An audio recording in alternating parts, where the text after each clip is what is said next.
I remember one of my parishes when I was in South Central Los Angeles, I often heard phrases like this: "Get out of my face, get out of my face."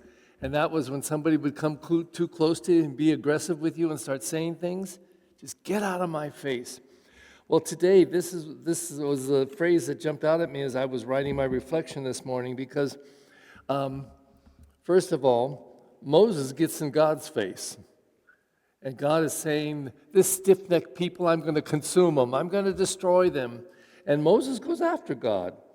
And he tells him, you can't do that. You can't do that. And he talks God out of it. He says, what about your promises? You can't do this. He implores, why should your wrath blaze up against your own people, whom you brought out of the land of Egypt with such great power and so strong a hand? So what are you doing, God? Now, that raises for me, maybe nobody else here, a big question. Would God do that? Would God blaze up in anger and destroy his own people? Us? Me? Yesterday we heard this. After God was saying to Israel, because God was bringing them back from Babylon where they were in exile, where they had been captured and brought there, finally they're about to come home, and Isaiah tells them what God is saying to them. That the Lord will comfort his people, he'll comfort the afflicted. Don't worry, everything will be fine. But Zion, the southern kingdom, doubted. And this is their response. Zion said, the Lord has forsaken me. My Lord has forgotten me. They didn't trust. And God responds, can a mother forget her infant, be without tenderness for the child of her womb?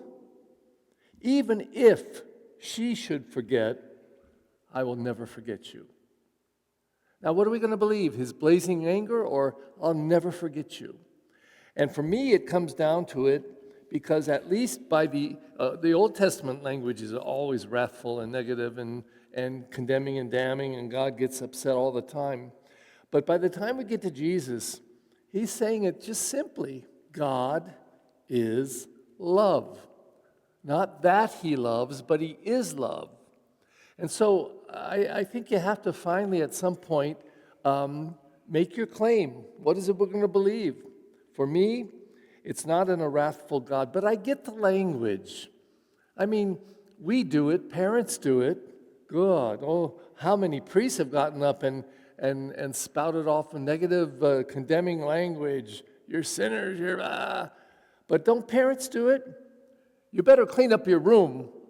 Your father's going to come home, and I'm going to show him what you haven't done yet. Why would we say stuff like that? To scare them, to frighten them into action. We do that stuff. Teachers do it. People do it to get something done. But wouldn't it be nicer?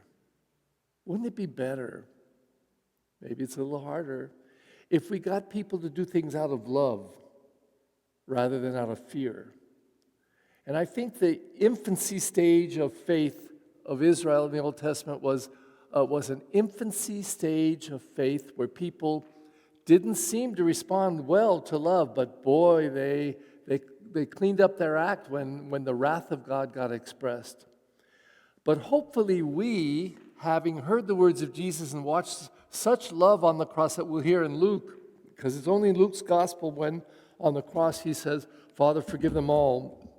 The killers, the people right there killing me, forgive them all, they know not what they do. Now that's love. That's love.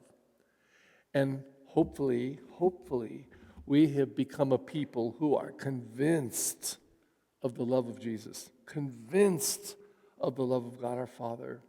And so that every time we cry out in that prayer, Our Father who art in heaven, hallowed be thy name, we are one with him too, like Jesus, and allow his power and his love to flow through us.